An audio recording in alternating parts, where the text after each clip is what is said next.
Swastiastu.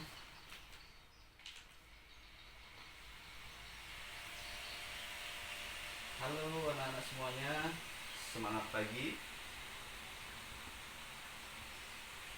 Semangat pagi semuanya. Ya, ya. Meskipun hari ini dalam kita belajar di waktu siang, tetapi Bapak berharap semangat kita sama seperti di pagi hari.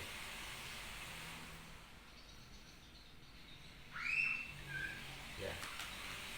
Apa kabar kalian hari ini? Sehat semuanya? Sehat-sehat semuanya? Ya, semoga hari ini kita senantiasa diberikan kesehatan, kebahagiaan kepada kita semua, sehingga materi yang Bapak paparkan hari ini bisa dinikmati atau dipelajari dengan baik. Jadi di masa pandemi ini, ya, kita semua mau tidak mau harus belajar jarak jauh, ya, tetapi tidak mengurangi niat kita, semangat kita untuk menuntut ilmu pengetahuan. Jadi sebelum Bapak mulai pembelajaran hari ini, silakan Adik Widiawati untuk memimpin doa teman. Silakan.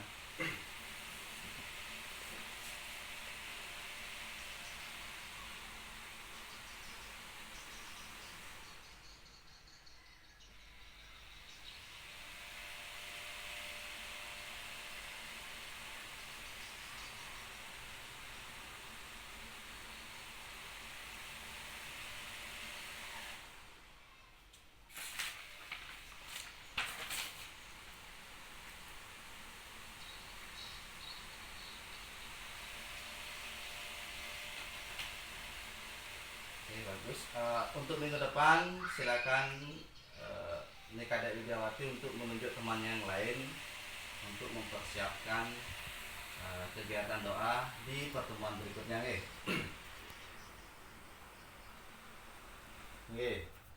Silakan ditunjuk untuk minggu depan.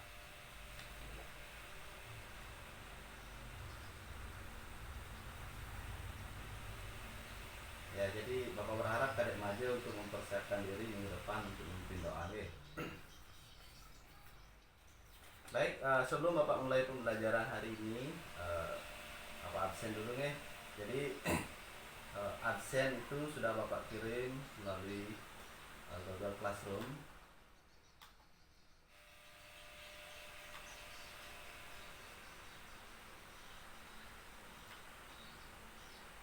Dan ini Bapak tampilkan dulu.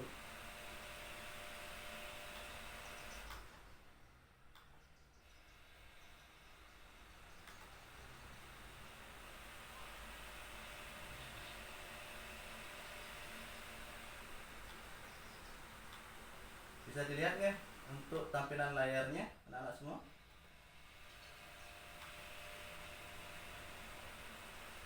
Bisa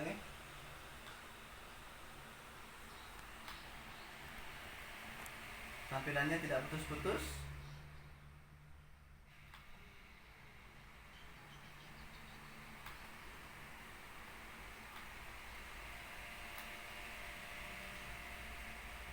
Bisa dilihat?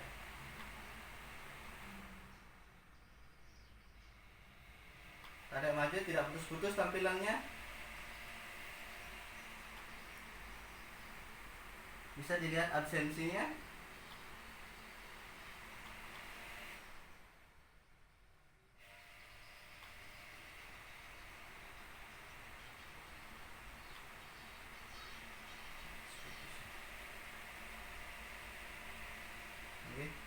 Untuk tampilan layarnya sudah bisa disaksikan anak-anak semuanya?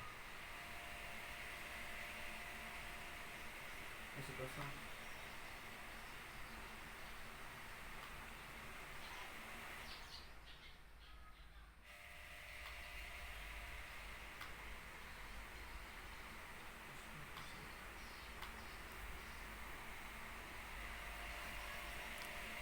Coba login kan situ. Login. bilang aja lihat nanti di Google Classroom.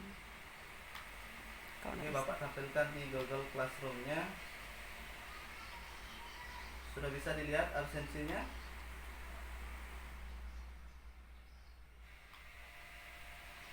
Sudah bisa? Oke, jadi anak-anak semua, sebelum Bapak mulai materi hari ini, silakan absen masing-masing siswa. Jadi formnya sudah Bapak siapkan di Google Classroom. Jadi semua formnya sudah Bapak tampilkan di sini, bisa diperhatikan. Bisa dilihat ini guys, anak-anak semua. Halo.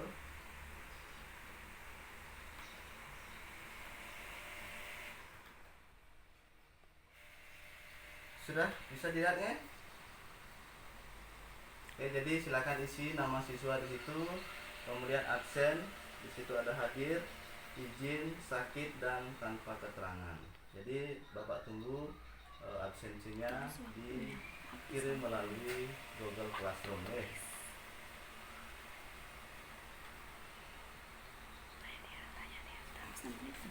Di absensi habis 6 menit. Oke, absensi sudah hari ini. Jadi sudah semua mengabsen, anak-anak semua? Sudah mengabsen, sudah mengirim ke Google Classroom-nya?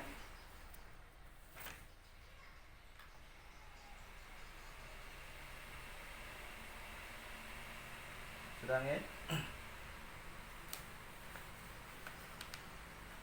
Oke, baik Bapak cek semua yang hadir hari ini. Ya. Oh ya, sudah hadir semua. Tinggal Ucok, ini mana Ucok? Ucok belum datang ya?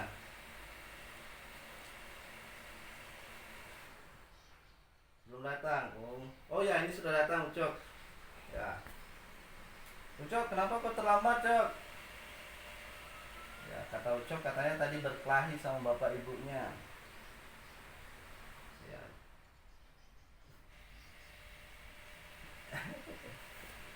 Ya, Bapak tanya, kenapa harus tunggu ibunya berkelahi, Bapak berkelahi?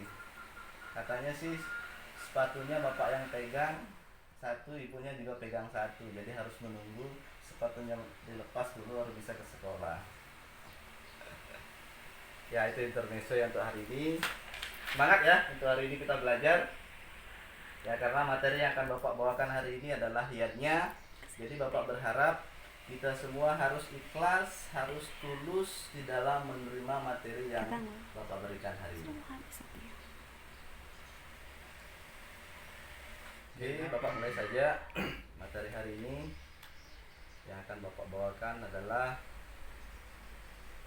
hiyatnya di dalam Ramayana.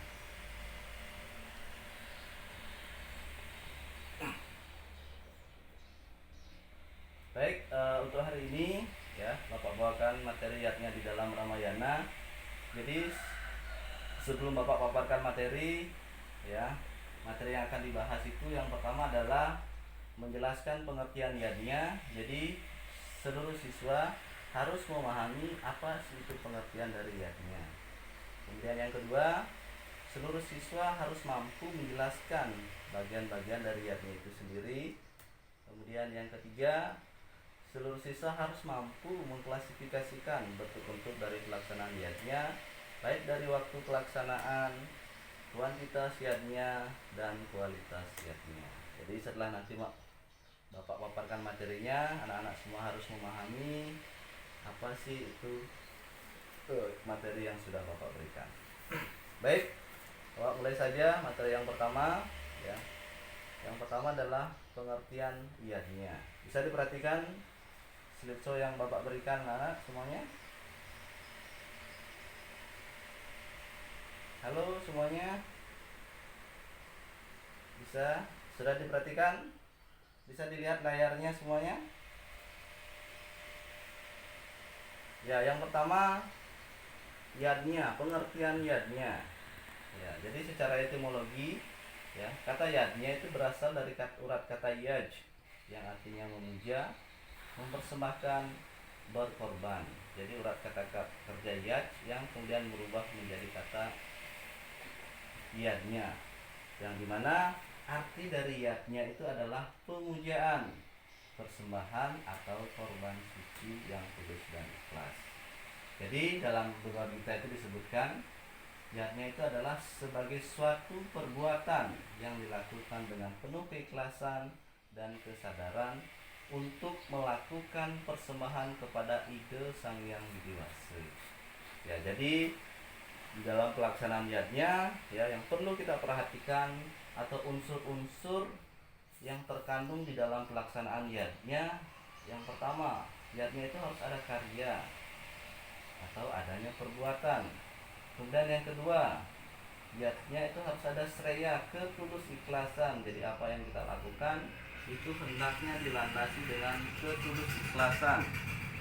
Kemudian yang ketiga, budi atau kesadaran. Jadi melaksanakan yadnya ya harus ada kesadaran di dalam diri kita. Kemudian yang terakhir, adanya bakti atau persembahan. Jadi semua perbuatan yang berdasarkan dharma dan dilakukan dengan tulus ikhlas itu dapat disebut dengan yadnya.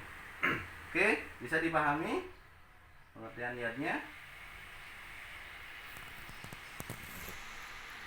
Bisa dipahami pengertian yadnya? Oke, Bapak lanjut. Ya. Ya, sejauh mana kita bisa memahami apa itu yadnya?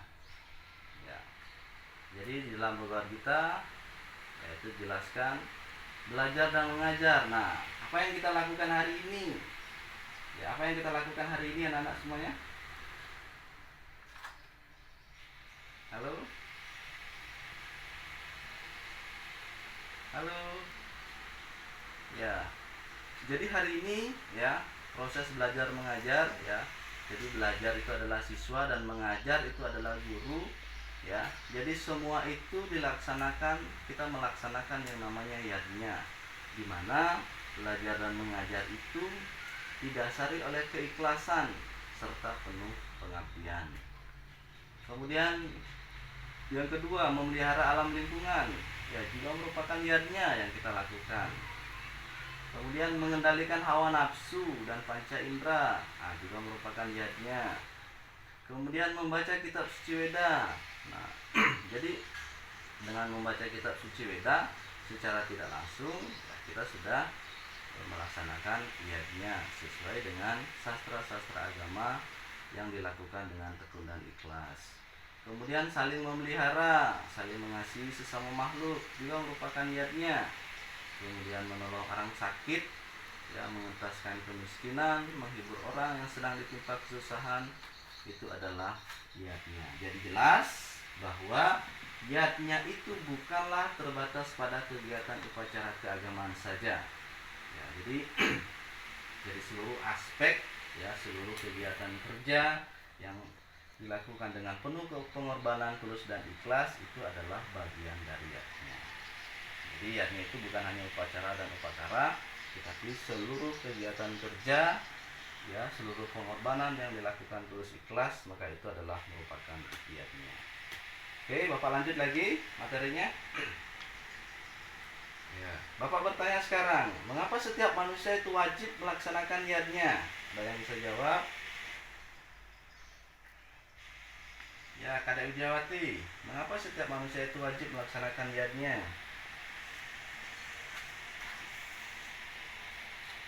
Bapak Kadek.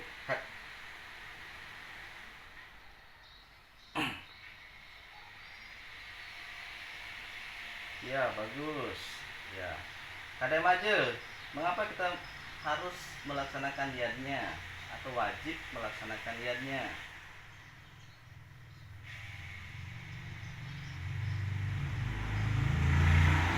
Ya.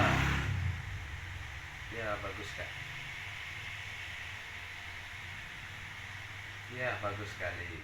Jadi mengapa kita setiap manusia itu wajib melaksanakan yadnya? Ya, silakan diperhatikan. Yang pertama, sebagai ucapan rasa terima kasih kita. Jadi ide Sang Yang Widi ada Tuhan yang Maha Kuasa yang telah menciptakan alam semesta ini ya, baik Buana Agung maupun Buana Alit dan segala isinya. kita sebagai manusia itu wajib mengucapkan rasa terima kasih kita. Itu alasan mengapa kita wajib melaksanakan niatnya. Kemudian yang kedua, sebagai persembahan atau pembayaran utang. Nah, kita sebagai manusia sejak lahir kita telah memiliki utang. Nah, utang inilah yang disebut dengan trirena. Jadi tri itu 3, rena itu adalah utang. Jadi ketika kita berbicara hutang, maka yang namanya utang itu wajib dibayar. Jadi sama seperti di sekolah, kalian dikasih uang jajan, ya. Ketika uang jajannya ketinggalan di rumah, ya, kemudian berhutang sama ibu kantin, maka hutang itu wajib dibayar. Ya, jadi harapan Bapak tidak ada yang utang di kantin ya. Ya. Oke. Ya, jadi di dalam trirena ini ya ada 3 hutang yang wajib kita bayar. Yang pertama dewa rena, ya. Dewa rena adalah hutang kepada ide sang yang dewasa. Bapak tanya semua kepada anak-anak sekalian, apa sih sebenarnya hutang kita kepada dewa rena? Kayak kadek maju. Apa hutang kita kepada dewa rena? Ya. Ya, ya,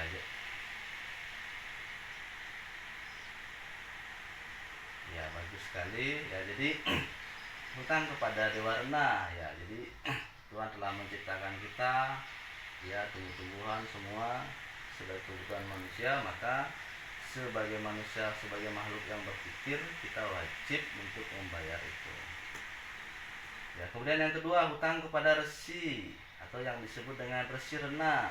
Ya, hutang kepada resi. Apa hutang kita kepada resi? Ya, hutang kita kepada resi di sini adalah bagaimana orang-orang suci atau orang-orang berpengetahuan telah membimbing kita atau mengajarkan, ya, kitab-kitab Weda kepada kita untuk menuntun kita ke arah yang baik. Jadi di dalam hutang ini kita wajib membayarnya, ya. Kemudian yang ketiga, pitra rena atau hutang kepada leluhur atau orang tua. Jadi ketiga hutang ini, ya, wajib kita bayar. Karena di dalam sloka itu sudah menjelaskan bahwa ketika kita tidak membayar ketiga hutang ini, jangan sekali-kali mengharapkan kebahagiaan hadir di dalam hidup kita. Oke, bisa dipahami? Ya. Oke, kita lanjutkan. Ya, di dalam trirena inilah dasar ketiga hutang inilah yang menimbulkan yang namanya pancayarnya. Kita lanjutkan, ya. Yang kedua adalah bagian-bagian dari yadnya. Di mana bagian dari yad pancayarnya inilah, ya, dari ketiga hutang inilah yang menimbulkan pancayatnya. Yang pertama dari dewarna, ini menimbulkan namanya dewa yadnya dan buta yadnya. Ya, jadi dengan hutang, ya, jadi untuk lebih mudah memahami tolong diperhatikan. Jadi dengan hutang maka dibayar dengan sebuah pengorbanan atau yang disebut dengan yadnya. Jadi dari dewa rena, hutang kepada dewa rena maka dibayar dengan pelaksanaan yadnya, pengorbanan kepada ide sang yang dewasa. Itu bisa dipahami ya. Kemudian dari pitra rena lah yang menimbulkan manusia yadnya dan pitra yadnya. Jadi hutang kita terhadap, ya, para leluhur ya, inilah yang melahirkan manusia yadnya dan pitra yadnya. Jadi dengan hutang kita bayar dengan pengorbanan. Kemudian dari resi rena ini menimbulkan resi yadnya, ya, hutang kita tadi kepada para resi maka kita bayar dengan pancayatnya. Bisa dipahami nana semuanya? Masih semangat untuk belajar? Masih semangat ya. Oke, kita lanjutkan yang ketiga, tujuan dari yadnya. Ya, tujuan dari yadnya yang pertama untuk mengamalkan ajaran Weda. Jadi sudah jelas bahwa dengan kita melaksanakan yadnya bahwa kita sudah melaksanakan ajaran-ajaran Weda, ya, yang memuat berbagai macam cara dan corak praktek di dalam ajaran agama Hindu. Jadi dengan pelaksanaannya kita mengaplikasikan ajaran-ajaran Weda. Kemudian yang kedua, untuk meningkatkan kualitas diri. Dengan sering-sering kita beriatnya, maka kualitas diri kita akan menjadi lebih baik, mental kita akan menjadi baik ya. Ya, kemudian yang ketiga, untuk penyucian. Jadi dengan sering melaksanakan yatnya, maka baik pikiran, perkataan maupun perbuatan kita akan disucikan. Ya, ini jelas di dalam Manawa Dharma Sastra juga sudah dijelaskan ya, bahwa tubuh dibersihkan dengan air, pikiran disucikan dengan kebenaran, jiwa manusia dibersihkan dengan pelajaran suci dan tapa brata, kecerdasan dibersihkan dengan pengetahuan-pengetahuan yang benar. Jadi sudah jelas bahwa dengan beriatnya kita mampu menyucikan diri. Kemudian yang keempat, untuk dijadikan sarana berhubungan dengan Tuhan. Jadi dengan melaksanakan yatnya, kita sudah berhubungan dengan Ide Sang Yang Widi Wasa.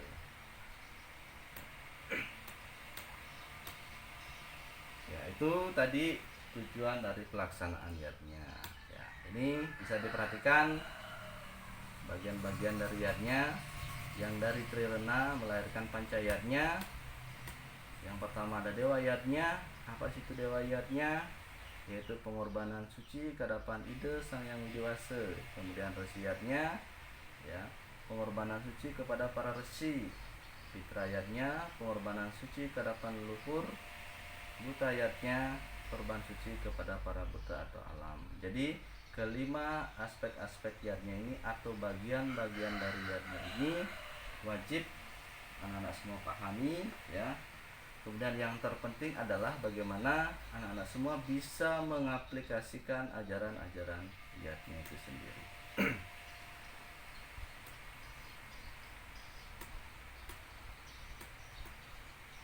Ya, kemudian kita masuk yang materi yang terakhir adalah bentuk-bentuk pelaksanaan yatnya di dalam kehidupan. Jadi bentuk-bentuk pelaksanaan yatnya dalam kehidupan ya.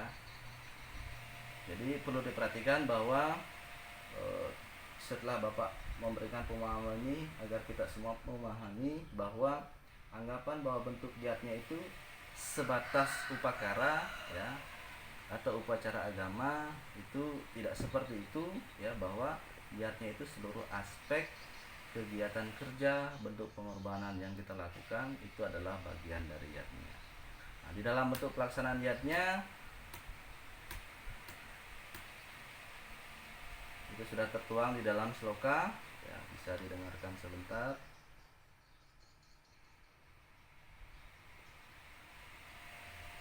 Ya, jadi ini sudah dijelaskan ya, dengan jalan manapun kita beriatnya ditempuh manusia ke arahku, semua akan kuterima. Dari mana-mana semua mereka menuju jalanku, oh Parta. Jadi sudah dijelaskan dari tempat manapun, dari jalan manapun kita memuja beliau akan tetap menerima. Oke, yang pertama di dalam bentuk pelaksanaan yatnya bisa diperhatikan ya. Jadi materinya Bapak percepat saja. Nanti Bapak sudah bagikan materinya di via Google Classroom, nanti Bapak akan tunjukkan ya. Jadi anak-anak silakan nanti untuk lebih jelasnya bisa memperhatikan materi. Baik, Bapak lanjutkan kembali. Di dalam bentuk-bentuk pelaksanaan yatnya ya itu ada 3. Yang pertama ada waktu pelaksanaan. Ya, di dalam waktu pelaksanaan itu ada nitya ya, kemudian ada naimitika dan ada insidental. Jadi nitya itu dilakukan sehari-hari ya, seperti trisanya, kemudian yatnya sesa, kemudian jenana yatnya.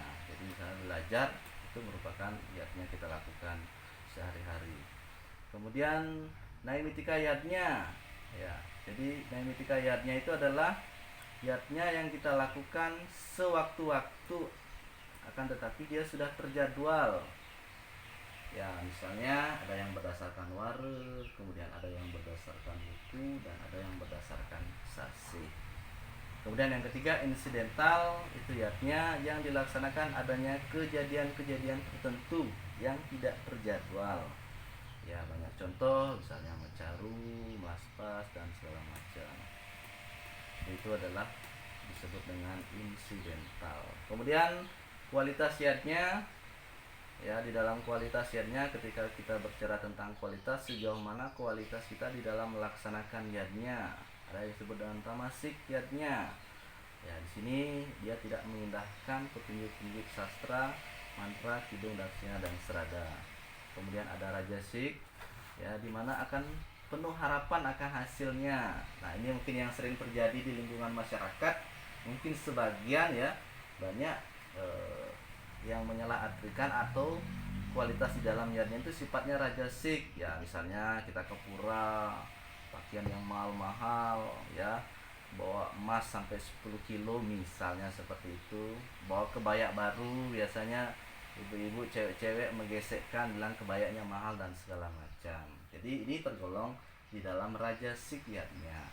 Dan yang terpenting adalah bagaimana kita melaksanakan yadnya, ya, harus bersifat satwik, ya, dimana inilah kualitas yadnya yang sesungguhnya, dimana yadnya itu dilaksanakan berdasarkan strada, lascarya, sastra agama, daksina, mantra, gita, dan anasewa. Jadi di situ dijelaskan sudah kualitas-kualitas yadnya. Nah, di sini ada 7 syarat wajib di dalam melaksanakan yadnya yang perlu anak-anak semua perhatikan, ya. Ya, jadi silakan dibaca-baca. Ada strada, lascarya, daksina, mantra, anasewa, nasmita. Ya, jadi cukup untuk materi hari ini. Bapak hanya memberikan penjelasan secara singkat, namun anak-anak semua, untuk lebih jelas materi yang Bapak berikan itu sudah Bapak upload di via Google Classroom, ya. Jadi silakan anak-anak semua perhatikan.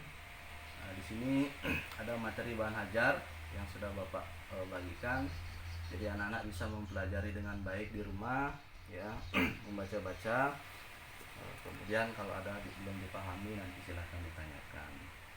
Kemudian sebelum Bapak tutup, ya, Bapak bagikan tugas. Di sini ada tugas yang Bapak berikan, ya. Untuk penilaiannya juga Bapak sudah siapkan. Jadi anak-anak semua tolong mengerjakan sesuai tepat waktu, karena di dalam via Classroom di sini Bapak sudah tentukan waktunya sampai jam 12 malam. Jadi setelah anak-anak membuka tugas, ya, silahkan lihat ke tugas, kemudian dikerjakan. Ya, di sini ada penugasan materi yang Bapak berikan, di mana mencari berbagai jenis pelaksanaan yadnya di lingkungan sekitar kita. Jadi seperti apa jenis-jenis pelaksanaan yadnya yang ada di lingkungan kita. Nah, kemudian di sini ada soal pilihan ganda yang bisa anak-anak amati, ya. Bisa dilihat di sini.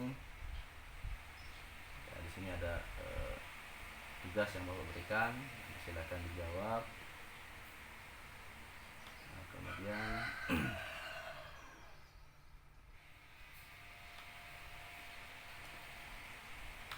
nah, di sini ada tugas juga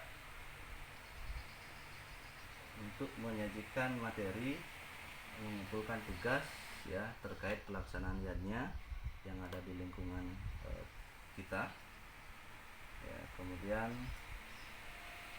membuat sebuah laporan tentang pelaksanaan yadnya. Jadi tugas-tugas yang Bapak berikan, anak-anak bisa lihat di Google Classroom, ya. Semua tugas yang Bapak berikan itu wajib, ya, siswa mengerjakan sebagai bahan penilaian Bapak, ya, untuk pembelajaran kalian selama mengikuti pembelajaran hari ini.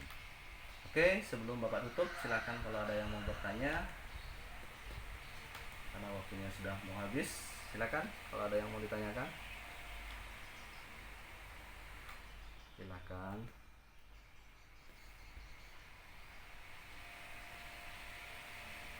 Oke, silakan Adik Widyawati, silakan ada yang mau ditanyakan.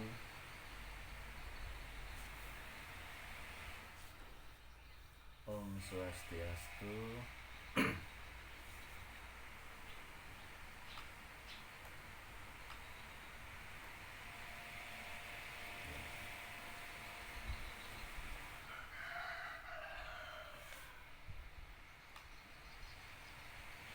Oke, pertanyaan yang bagus, ya, dari Adik Widyawati. Kenapa menolong orang sakit itu dikatakan yadnya? Ya, jadi perlu dipahami bahwa jihadnya itu adalah segala bentuk pengorbanan kita. Jadi dalam kegiatan kita sehari-hari ya, tentu kita harus berkorban. Berkorban itu bukan hanya untuk diri sendiri ya, jadi berkorban dengan orang lain, berkorban dengan guru, berkorban dengan alam, maupun berkorban dengan ide sang yang dewasa. Jadi bahwa di dalam kehidupan kita sehari-hari, kita sebagai makhluk sosial yang akan saling membutuhkan satu sama lain. Jadi sudah kewajiban kita untuk saling menolong. Baik itu bukan hanya orang sakit ya, misalnya teman yang lagi kesusahan, teman yang lagi mengalami penderitaan, itu wajib kita sebagai manusia itu harus melaksanakan jihadnya. Jadi seperti itu nih Kadek Widiawati.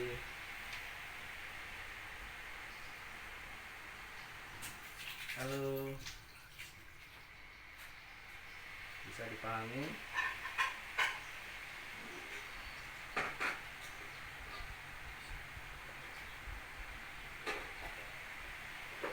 Halo, bisa dipahami?